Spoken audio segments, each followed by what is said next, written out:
que usted se concentre conmigo y que abra su Biblia esta noche en el Antiguo Testamento, libro de Levítico, capítulo 21. Antiguo Testamento, libro de Levítico, capítulo 21. Ubíquese ahí. Vamos a leer desde el versículo 1 al versículo 24, es decir, todo el capítulo 21 del libro de Levítico.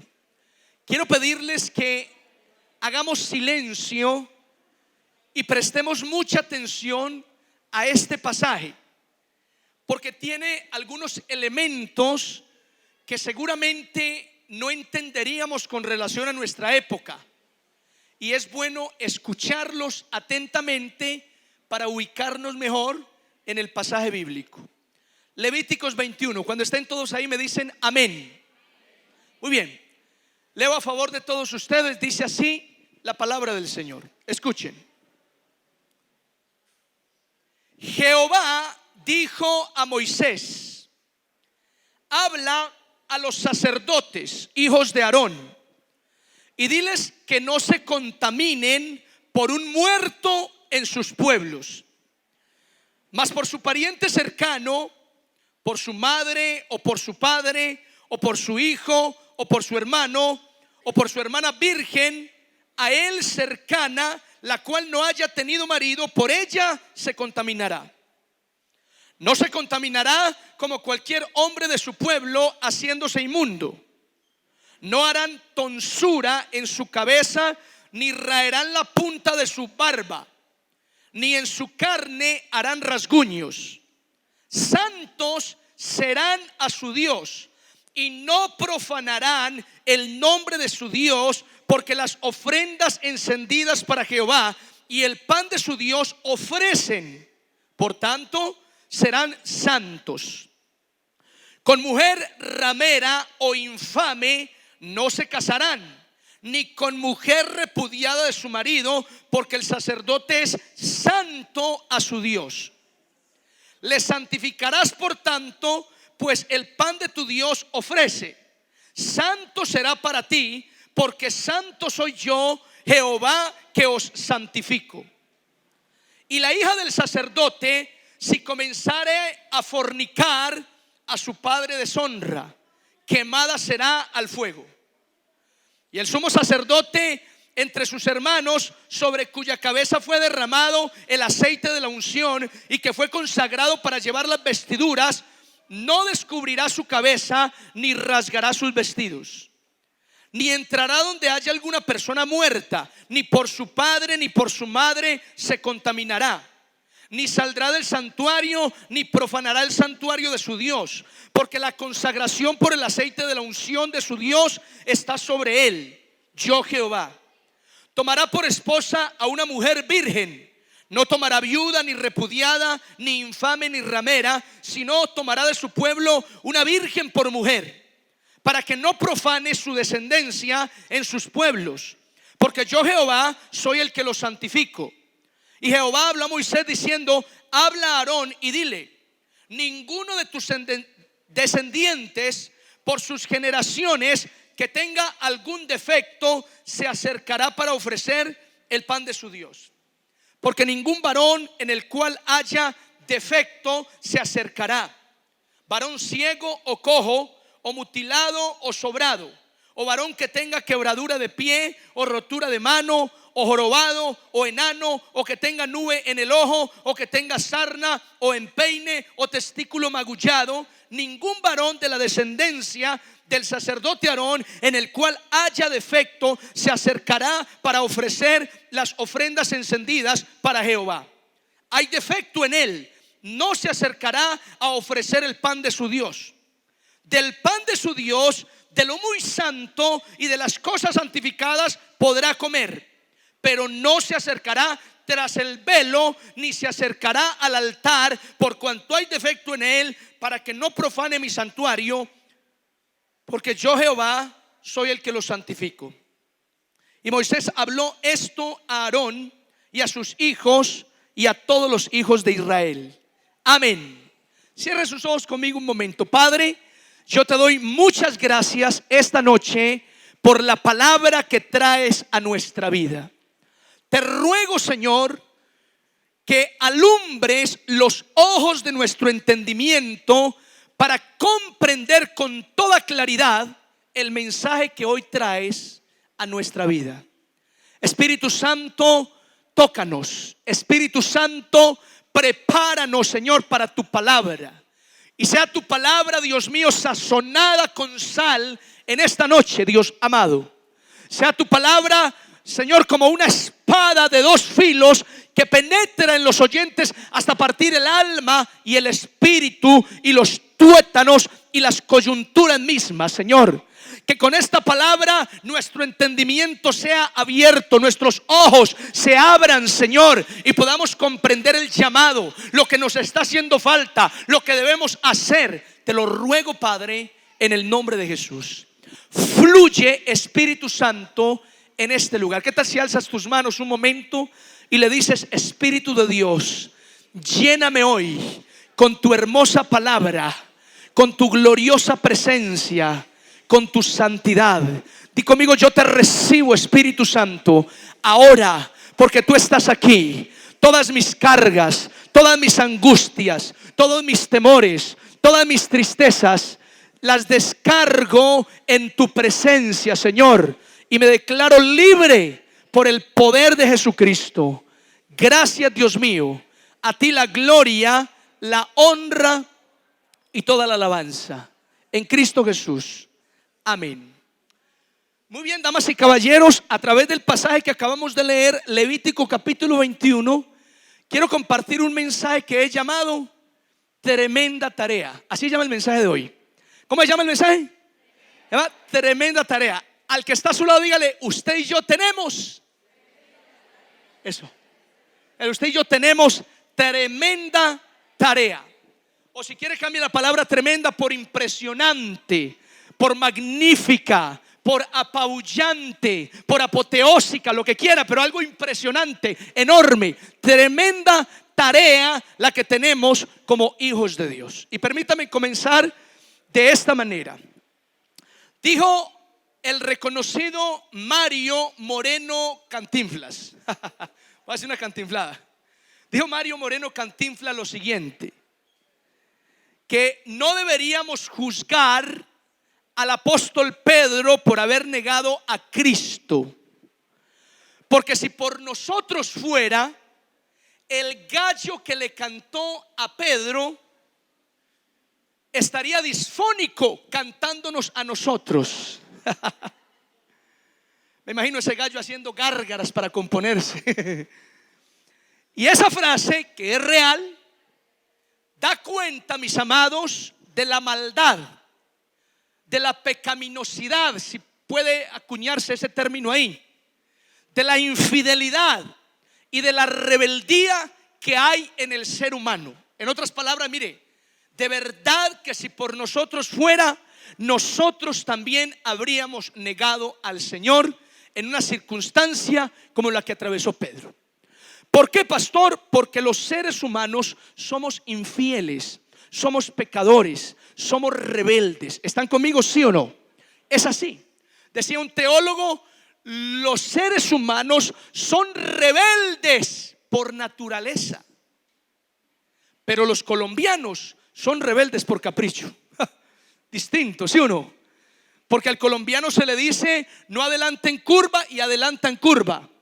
No cruza el semáforo en rojo y cruza el semáforo en rojo. Es más, al colombiano le dicen: no pase, y él pasa. A ver, ¿por qué no se podía pasar? A ver, ¿qué es lo que pasa? A ver, ¿por qué es que prohíben pues pasar? Como que una rebeldía ahí, innata en el ser humano, y que por supuesto eso tiene que ver con el pecado original o con el pecado innato. Es decir, somos rebeldes, somos infieles, somos pecadores.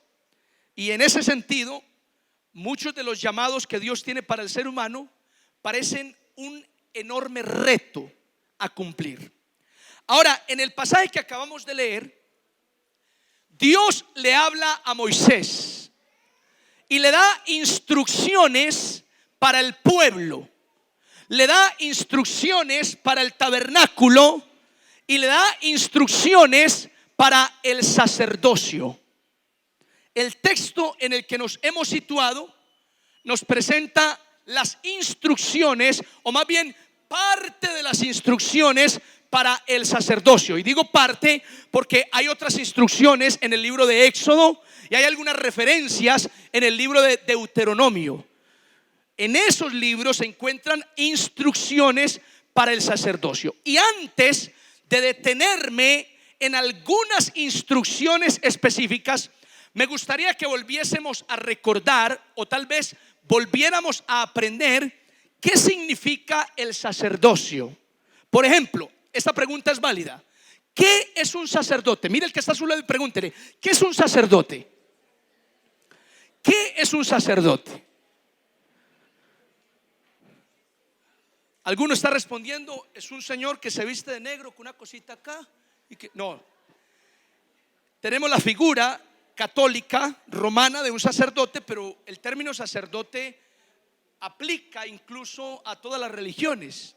Es decir, en todas las religiones que existen en el mundo hay sacerdocio.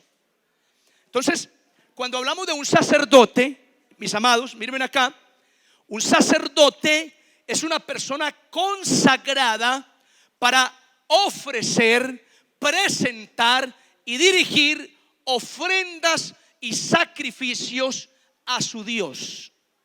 Eso, en términos teológicos y bíblicos, es una definición precisa de lo que es un sacerdote. Escúchenlo de nuevo. Un sacerdote es una persona consagrada para presentar, ofrecer, dirigir ofrendas y sacrificios a su Dios.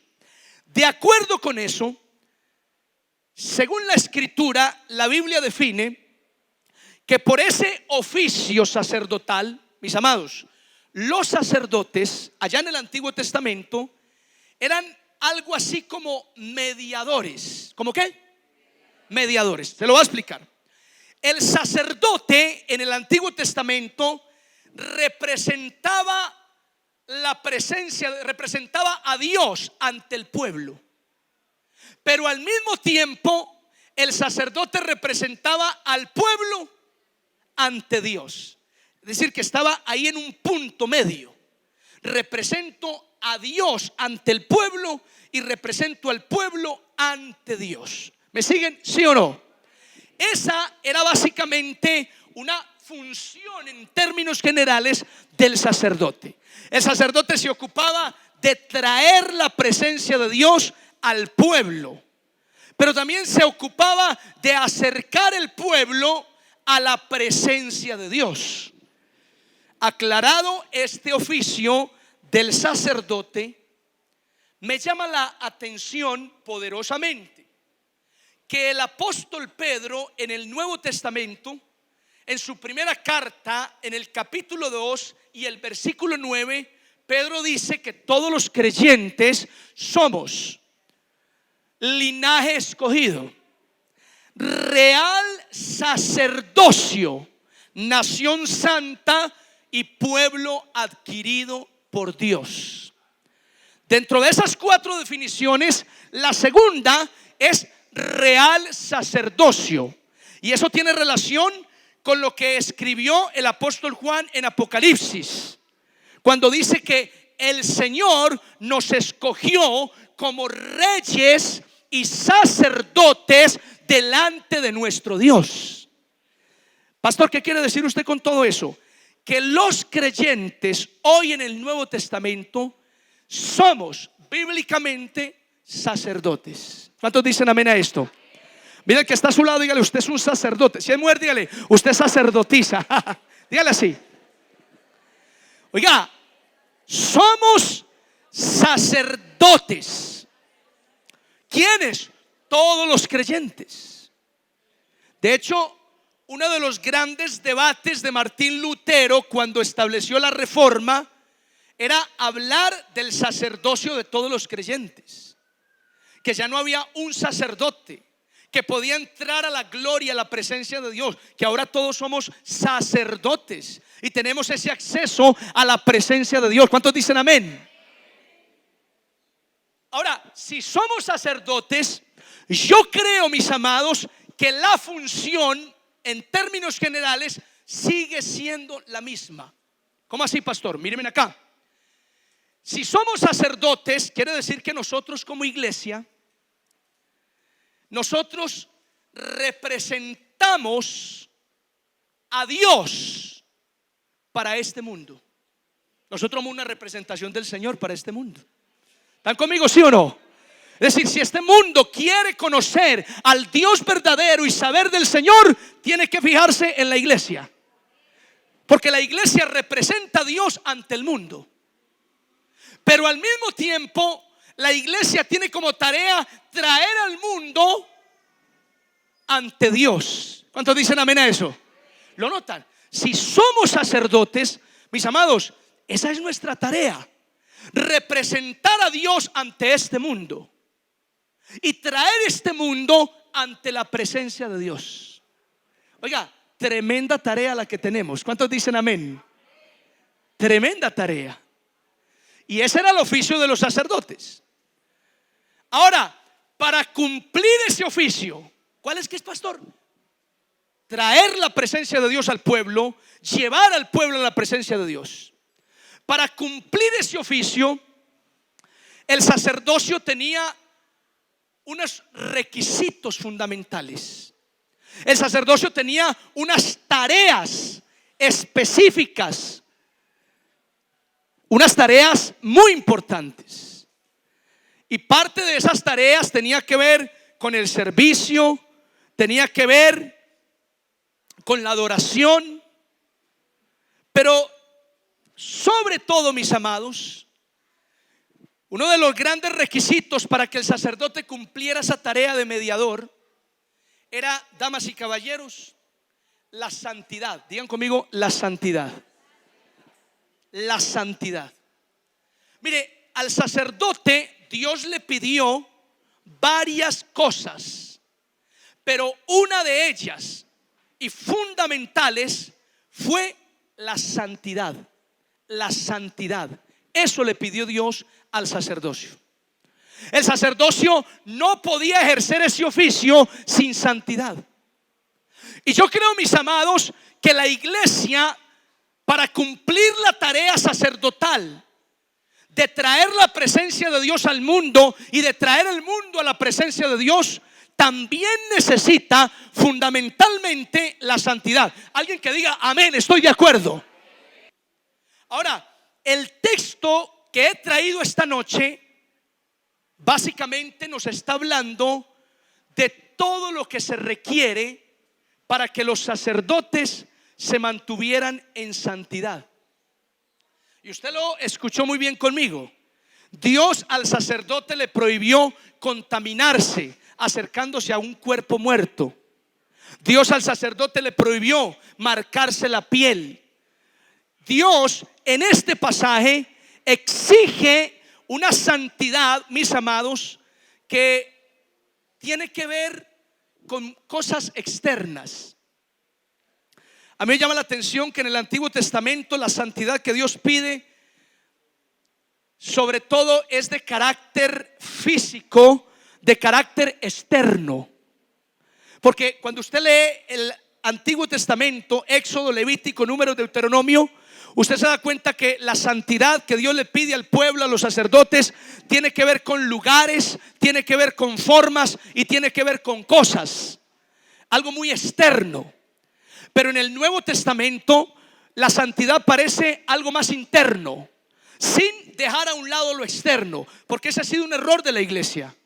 Ese ha sido un error de muchos creyentes, que creemos que por estar en el Nuevo Testamento ya lo importante solamente es lo espiritual, lo interno, y lo externo puede ser como sea, desde que lo interno esté bien. Y no, hermanos, porque lo externo también es resultado de lo interno. ¿Están conmigo, sí o no? En el Nuevo Testamento lo interno es muy importante, pero lo externo es el fruto, el resultado de cómo está usted por dentro. Yo recuerdo que un pastor, hablando de este tema de la santidad y de la santidad interna y externa, mientras predicaba, un hermano se puso de pie y lo interrumpió y le dijo: pastor, venga, qué pena con usted, pero yo no estoy tan de acuerdo con esta enseñanza. Y el pastor anonadado pregunta: ¿y por qué? Y el hermano dice: pastor, porque yo soy de los que estoy convencido que a Dios realmente lo que le importa es lo de adentro. Dios no se fía tanto en lo de afuera. Le voy a poner un ejemplo. Cuando usted va a la revueltería y usted compra alguna fruta o alguna verdura o algo para la comida, como un plátano, por ejemplo, ¿a usted qué le importa? ¿Lo de afuera o lo de adentro? Y el pastor, ante una pregunta así, pues delante de la congregación respondió: pues hermano, obviamente lo que importa es lo de adentro, porque incluso lo de afuera se echa al bote de la basura. Ahí está, pastor, dijo el hermano. Lo que importa realmente es lo de adentro. Lo de afuera no tiene tanta trascendencia. Así que el pastor pensativo le devuelve la pregunta y le dice: hermano, ok, entiendo su punto, pero dígame una cosa. Cuando usted va a comprar ese plátano para comérselo, ¿cómo sabe usted que por dentro está bueno? Y el hombre responde: bueno, pues porque por fuera tiene que verse bien. Ok. Te das cuenta que es muy importante lo de adentro, pero también lo de afuera, porque lo de afuera es un indicador de cómo estás por dentro. ¿Me siguen, sí o no? Y mis amados, a ese punto tenemos que entender la santidad. La santidad es interna y es externa. Si yo externamente me comporto mal, estoy mal, pues difícilmente puedo decir que en mi corazón estoy sumergido en tremenda santidad. Difícilmente podría decir eso. Entonces, en el Antiguo Testamento, todas estas indicaciones que hemos leído son indicaciones de la santidad en términos externos. Pero en el Nuevo Testamento es interno, pero sin excluir lo externo. Alguien que me siga, dígame amén. Ok. Entonces, la santidad es un requisito fundamental para cumplir la tarea sacerdotal. Y si vuelves a recordar conmigo que tú y yo somos sacerdotes y que tenemos como función traer la presencia, la manifestación de Dios a este mundo y traer este mundo a la presencia de Dios, tenemos que abrazar la santidad. ¿Cuántos dicen amén? Tenemos que abrazar la santidad. Definitivamente es un asunto innegociable. Lo decíamos hace 8 días. Dios no espera menos. Dios no espera menos. La santidad es innegociable. Entonces, la santidad permitía al sacerdocio respaldo. Cuando el sacerdocio realmente se comprometía con la santidad allá en el Antiguo Testamento, entonces el respaldo de Dios, la gloria de Dios, el favor de Dios se manifestaban. Pero cuando el sacerdocio no vivía en santidad, sino que estaba en pecado, al principio lo que hacía Dios era eliminar a esos sacerdotes. Oiga, tremendo. Al principio, cuando Dios estableció las leyes, sacerdote que no estuviera en santidad era eliminado, no respaldado, era eliminado por la gloria del Señor. Ahora, con el tiempo, el sacerdocio se volvió tan corrupto, se volvió tan rebelde a Dios, que ya Dios dejó de eliminar a los sacerdotes que se presentaban en pecado. No los volvió a eliminar, no le volvió a quitar la vida, pero ahora les quitó otra cosa. ¿Qué, pastor? El respaldo, la manifestación de su gloria, su presencia. Y no sabe uno qué es peor, si que el Señor le quite la vida o que el Señor le quite su presencia y su gloria. Porque cuando usted va a los profetas menores, pastor, ¿cuáles son los profetas menores? De Daniel para allá, Oseas, Amós, todos son profetas menores.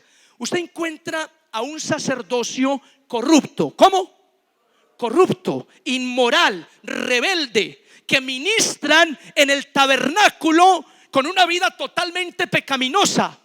Y uno se pregunta, pero Dios, ¿por qué no los elimina? No, es como si Dios se hubiese cansado de eliminarlos. Es como si Dios hubiese dicho: esta gente es tan rebelde que para qué los voy a cortar más, los voy a dejar así, pero no los voy a respaldar. aunque presenten sacrificios, aunque vengan con ofrendas, no voy a derramar mi gloria. No lo voy a respaldar. Y creo, hermanos, que lo mismo ocurre con una iglesia que es real sacerdocio. Si la iglesia no abraza la santidad, mira, el Señor no nos va a eliminar, pero tampoco nos respaldará. ¿Cuántos dicen, ay, ay, ay? No nos va a respaldar, no nos va a respaldar. Podemos invocar su nombre, clamar horas enteras y su gloria no va a descender. ¿Por qué? Porque lo que el Señor le pide a un real sacerdocio como su iglesia es santidad. ¿Cuántos dicen amén? Mi amado, la santidad, escucha esto, la santidad es el ambiente. La santidad es la condición. La santidad es el ámbito en el cual fluye la presencia del Señor. La presencia de Dios no fluye en otro ámbito. En el ámbito de la santidad es donde se mueve la gloria del Señor. Usted puede orar mucho, pero si usted no abraza la santidad, difícilmente verá la gloria del Señor manifestarse. Usted puede tener mucha fe, pero si no abraza la santidad, difícilmente verá la gloria del Señor fluir en su vida. Dígale que está a su lado, si vio, yo le dije. Porque la santidad es esa condición, es esa ambientación, si se quiere entender así, en la cual la gloria del Señor desciende. Donde no hay santidad, el Señor no quiere manifestarse porque no se siente complacido, porque no es un lugar para Él. Y cuando tú ves en el Antiguo Testamento que los sacerdotes y los líderes preparaban un templo, preparaban un tabernáculo, ofrecían sacrificios, ponían todo en orden, se santificaban, después de todo eso, la gloria del Señor bajaba, descendía, el respaldo de Dios se manifestaba, milagros, cosas portentosas ocurrían. Pero cuando el sacerdocio descuidaba una vez más la santidad, ese respaldo se volvía un recuerdo, esa gloria se volvía una añoranza, porque ya no estaba, hermanos. Y yo creo, mis amados, que eso pasa hoy en muchas iglesias. La gloria del Señor se volvió para muchas iglesias una añoranza, un recuerdo de lo que fue ayer. Y si eso de alguna manera nos pasa a nosotros, pues tenemos que entender, mis amados, que uno de los secretos para disfrutar de esa gloria anhelada es la santidad. ¿Están conmigo? Es la santidad. ¿Cuántos quieren vivir en santidad? Díganme la verdad. La santidad. Mire, este pasaje que leímos dice, entre muchas otras cosas, que si hay un sacerdote con defecto, y menciona los defectos: un pie fracturado, enano, nube en el ojo, terigio, sarna, raspadura en peine, testículo magullado. Solo revisaba el sumo sacerdote. Los defectos eran físicos en aquel entonces. Y decía la palabra que si había un sacerdote con algún defecto, como los que acabo de mencionar, ese sacerdote no podía entrar a presentar ofrenda a su Dios. Ojo, y el Señor aclara, iglesia, mira, el Señor le dice a Moisés: del pan de lo muy santo podrá comer, sentarse ahí con los sacerdotes y comer del pan. Y luego dice: pero no podrá presentarse tras el velo a ofrecer el sacrificio. Eso era una prohibición terrible para un sacerdote con ese defecto. Porque como premio de consolación, bueno, podemos comer del pan. ¿Quiénes? Todos los sacerdotes, los que son perfectos físicamente y los que tienen defecto. Podemos participar. Pero solo los que son perfectos pueden, además de comer del pan, ir detrás del velo. ¿Y qué hay detrás del velo? Detrás del velo, allá en el tabernáculo, está la gloria del Señor, y disfrutar de Dios y sumergirse en la presencia. ¿Están conmigo, sí o no? Pero ¿quiénes podían disfrutar de eso? Los sacerdotes perfectos. Ahora, en el Nuevo Testamento pasa lo mismo. El cristiano que no vive en santidad solamente participa, pero no disfruta. Pero el que vive en santidad viene y participa y además disfruta de la gloria del Señor. Es así. Es decir, que en la iglesia unos disfrutan y otros participan. Y tú tienes que pensar, ¿cuál eres tú? ¿Yo soy de los que disfruta o de los que participa? Porque el defecto, que para el Nuevo Testamento sería espiritual, y menos mal que espiritual, porque si fuera físico estamos jodidos, hermanos. Yo tengo fractura de pie, tengo un terigio en el ojo. Entonces no podría entrar al lugar santísimo. En el Nuevo Testamento es espiritual.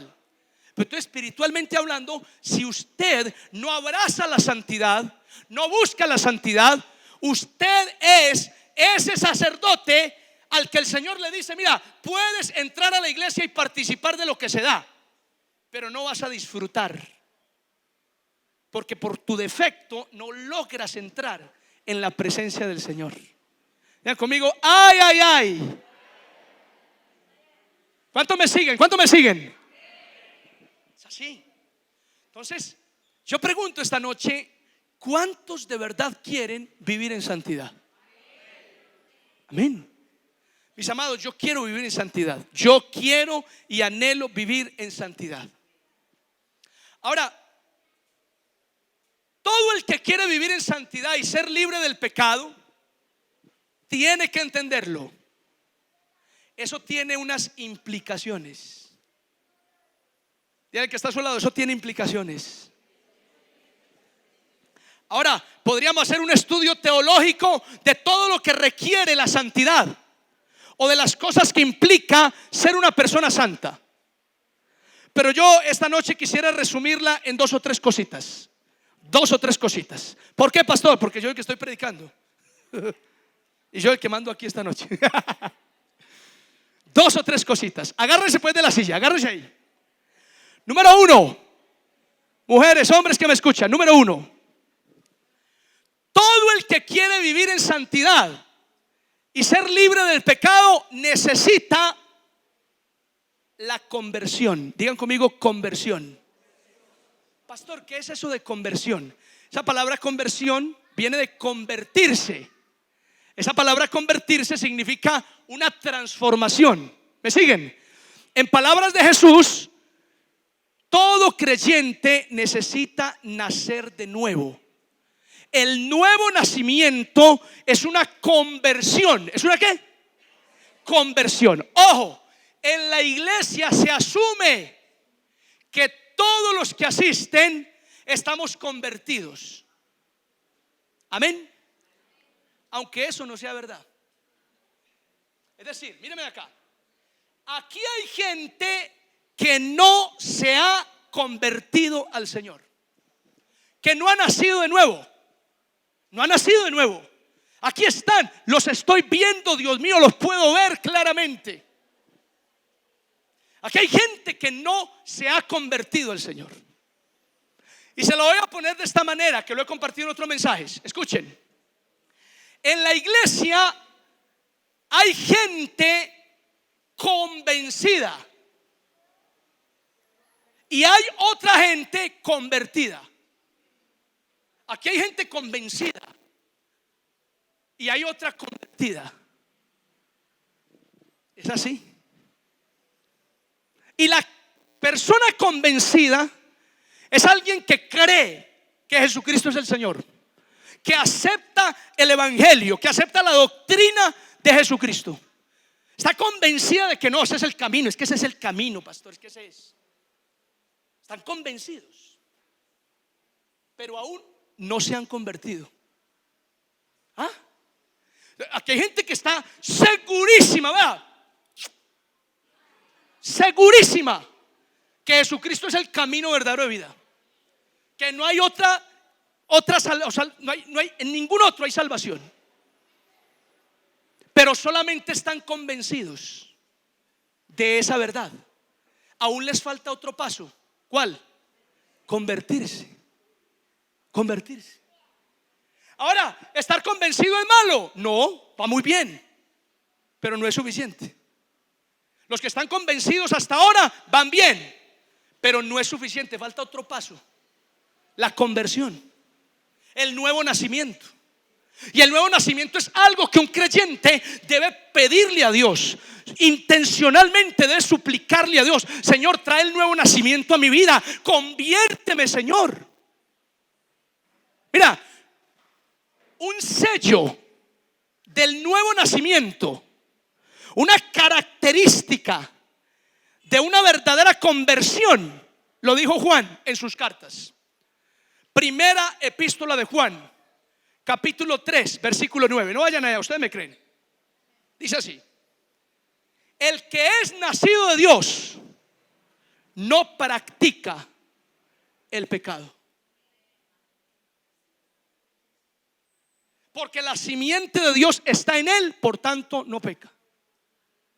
Hay una característica del que ha nacido de nuevo: no practica el pecado. Y ojo, que no estoy diciendo que no peca. Peca, pero ya no es un hábito el pecado en ese creyente. ¿Están conmigo, sí o no? El que está aquí esta noche y está mirando el reloj para ver cuándo se acaba el servicio, porque ahorita tiene una rumba en una finca con licor y muchas cositas, pues bien, bienvenido a la iglesia. Aquí no te cerramos las puertas, pero tú no has nacido de nuevo, no te has convertido. Puede ser que estás convencido de la doctrina, que te gusta el evangelio, pero no has nacido de nuevo, no te has convertido. ¿Me siguen, sí o no? Pastor, ¿pero qué? ¿Qué pasa? Por ejemplo, ¿qué pasa si yo no me he convertido? Si no he nacido de nuevo. Téngase ahí de la silla. Palabras de Jesús: el que no nace de nuevo no puede entrar en el reino de Dios. Es así. Es así. Porque creer no es decir que yo creo. No, creer implica que tú te comprometes con lo que crees. Porque mira, yo tengo tías que creen en Jesucristo, pero no han nacido de nuevo. Y si no se convierten al Señor y nacen de nuevo, no se salvan. No entran al reino de Dios. ¿Están conmigo, sí o no? Mis amados, dice, no sé quién, no recuerdo, pero dice que hasta los demonios creen y tiemblan. ¿Ah? Entonces, una persona que quiere vivir en santidad necesita nacer de nuevo. Mira, se lo digo de esta manera: es imposible que una persona viva en santidad si no se ha convertido. Eso es imposible. Es imposible, hermanos. Que de ahí estamos de acuerdo con la teología cuando dice que la santidad viene primero de Dios. Es Dios el que nos santifica. Y en la conversión, en el nuevo nacimiento, Dios nos está liberando del pecado y nos está santificando para que sigamos adelante. ¿Están conmigo, sí o no? Así que si alguno hoy aquí dice: yo quiero vivir en santidad, entonces mira, necesitas convertirte al Señor, nacer de nuevo. Y eso es posible solamente a través de Jesucristo, rindiendo tu vida a los pies de Jesús y siguiéndolo a Él como Él lo pide. ¿Cuántos dicen amén a esto? Solo así. Predicaba un pastor en una iglesia acerca del nuevo nacimiento. Era bonito. Lo incómodo para la congregación es que en cada servicio predicaba el mismo tema: hay que nacer de nuevo, hay que nacer de nuevo, hay que nacer de nuevo. Se volvió un disco rayado. Un día una hermanita que se terminó el servicio le preguntó: pastor, venga, ¿usted por qué predica tanto que es necesario nacer de nuevo? El pastor respondió: hermana, porque es que es necesario nacer de nuevo. Es necesario nacer de nuevo. Es necesario nacer de nuevo, hermanos, si queremos vivir en santidad. Si queremos vivir en santidad. Amén. Número dos. Para vivir en santidad y ser libre del pecado es necesario la oración. Digan conmigo, la oración. Mis amados, la oración es muy importante para todo creyente que quiere vivir en santidad. Eso es así. En palabras de Juan Wesley dijo: la falta de oración es un obstáculo para la santidad. Te lo repito, la falta de oración es un obstáculo para la santidad. Ahora, Jesús dijo, Mateo capítulo 26, verso 41, ¿qué dijo? Velad y orad. ¿Para qué? Para que no entréis en tentación. El espíritu a la verdad está dispuesto, pero la carne es débil. Pastor, ¿y cómo así? Desde que uno ya se convierte y nace de nuevo ya está listo. Ojo, esa es la santificación inicial. Pero en adelante las tentaciones van a seguir. Las luchas contra su humana condición van a continuar. Aunque se haya convertido y ya no practique el pecado, usted va a sentir tentaciones. Usted va a sentir luchas contra la carne. ¿Me siguen, sí o no? Y entonces, ¿cómo venzo esas luchas contra la carne y contra la tentación? Hermano, ahí entra ¿qué? La oración. La oración. Y mira, cuando yo estaba meditando en esta palabra, ¿sabe qué pensaba yo? Con razón la iglesia de este siglo, la iglesia de esta generación es tan floja. Porque la iglesia del siglo XXI, de esta generación en la que estamos, se dice hoy que es una iglesia floja, es una iglesia libertina, es una iglesia suave. ¿Por qué? Porque es una iglesia que ya parece no vivir la santidad. Y cuando uno escurra y escarba, venga, pero ¿por qué era que los hermanos no viven en santidad? ¿Por qué? Porque muchos creyentes, o un porcentaje muy alto, ya no tienen una vida devocional, hermanos. Mire, si yo cogiera a todos los que están aquí a revisar cuántos tienen una vida fiel, devota de oración, yo podría decir que son pocos. Son pocos, hermanos, pocos. Y las razones, todas las que quieran, porque nosotros justificamos el por qué no orar con lo que sea. Pastor, trabajo mucho, estoy muy cansado, a veces me ocupo con los niños. Pastor, tengo que entregar unas cosas para la universidad. Una cantidad de cosas, una cantidad de razones por las cuales pasamos 1, 2, 3, 4, 5, 6, 7 días sin orar, sin sacar un tiempo para doblar las rodillas y clamarle al Señor: Señor, ayúdame con este pecado, ayúdame con esta tentación, ayúdame con esta lucha. Entonces, si no oramos, hermanos, ¿de dónde vamos a sacar fuerzas por Dios para vencer el pecado? ¿De dónde? ¿De dónde la vamos a sacar? No tenemos de dónde. No hay de dónde, hermanos.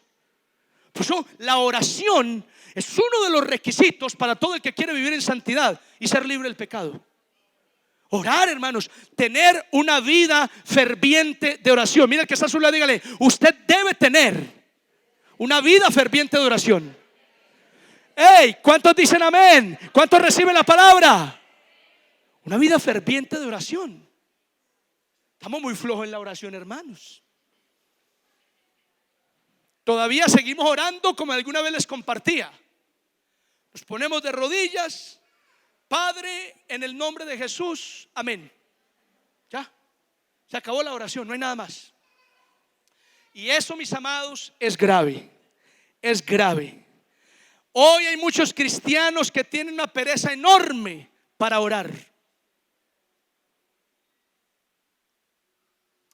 Y tú no puedes orar solo cuando estás en problemas. Porque si tú oras cuando estás en problemas, entonces estás en problemas. Estás en problemas. Estás mal. Hay que orar todos los días. Es más, hermano, yo abro un paréntesis. Como iglesia, aquí en San Rafael, yo creo que es importante que como propósito determinemos levantarnos a un buen tiempo de oración todos. ¿Cuántos dicen amén a esto? Yo creo que lo necesitamos. Y no para que Dios nos respalde afuera, no, no, para que Dios comience a hacer cosas adentro también, aquí entre nosotros.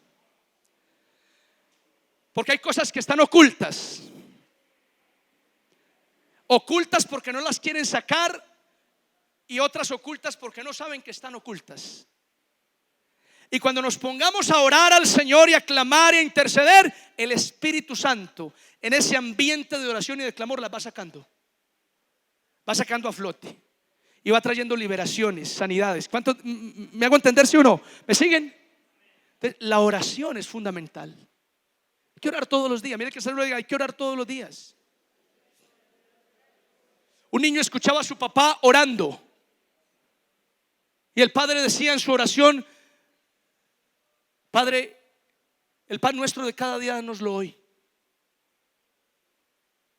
Cuando decía amén, el niño se acercaba y le decía: papi, ¿usted por qué ora cada día por el pan? ¿Por qué no ora más bien por mes? Ore por el pan de todo el mes. Así no tiene que orar cada día. Y el papá, pues sonriendo, le respondió: hijo, porque es que si oro por el pan para todo un mes, se endurece. En cambio, si oro cada día por el pan, está blandito y fresquito. Mis amados, si usted ora cada mes, su corazón se endurece. Pero si usted ora cada día, usted está fresquito, usted está blandito y sensible para el Espíritu Santo. ¿Cuántos dicen amén a eso? Hay que orar si queremos vivir en santidad. Número 3, para que nos vamos. Número 3. Para vivir en santidad y ser libres del pecado es necesario la confesión. ¿La qué? Pero ojo con lo que me están entendiendo. No hablo de el sacramento católico romano de confesión, no, de eso no me refiero. Hablo de confesarnos los unos a los otros nuestros pecados, nuestras ofensas. Pastor, ¿y la Biblia dice eso? Claro. Santiago, mis amados, capítulo 5 dice: confesaos vuestras ofensas los unos a los otros y orad. Y termina diciendo: la oración eficaz del justo puede mucho. Confesaos vuestras ofensas. Mi amado, eso es algo que no hacemos regularmente en la iglesia. Confesarnos a nosotros mismos nuestras luchas, nuestras tentaciones, nuestros pecados. ¿Por qué? Porque nosotros todavía no logramos superar ni manejar algo que se llama vergüenza. Nos da vergüenza. ¿Qué va a pensar el pastor de mí? ¿Qué va a pensar el líder de mí? ¿Qué va a pensar el hermano de mí? Donde yo le diga que lucho con eso, hasta le dará risa, dirá que esas pendejadas. Y ese es el tema, que por la vergüenza o por otros sentimientos que surgen en el corazón, nosotros nos cerramos y no cumplimos, por ejemplo, ese llamado. ¿Cuál? Confesarnos las ofensas los unos a los otros. Confesar nuestras faltas. Y mi amado, mire, cuando usted y yo confesamos nuestras ofensas a alguien de la iglesia, yo tengo que confesárselo a todo el mundo. Faltaba más que yo me ponga aquí a decirle a todos los que están aquí cuál es mi lucha. No, hacen de mí un trapero. No, pero yo puedo conseguir a uno de esos hermanos de la iglesia maduros espiritualmente, con quien tengo confianza, o al pastor o a un líder que yo le veo fruto y crecimiento, y abrirle mi corazón y confesarle mis luchas y mis pecados. Ahora, ¿para qué esto, mi amado? Para que usted sea libre. Se lo voy a decir de esta manera: la persona que hoy me está escuchando aquí, ojo, me está escuchando en este momento, ella sabe quién es, él sabe quién es. Al que le caiga esto, al que le caiga el guante, que se lo chante. Allá atrás, 4 guantes, por favor. Escuchen. La persona que en este momento está luchando con un pecado que nadie sabe, mire, por experiencia le voy a decir una cosa. Esto lo ha enseñado la experiencia y también análisis bíblicos. Si usted está luchando con un pecado oculto que nadie sabe, y para sus adentros usted se dice a sí mismo: yo puedo con esto, yo lo voy a vencer. Míreme acá.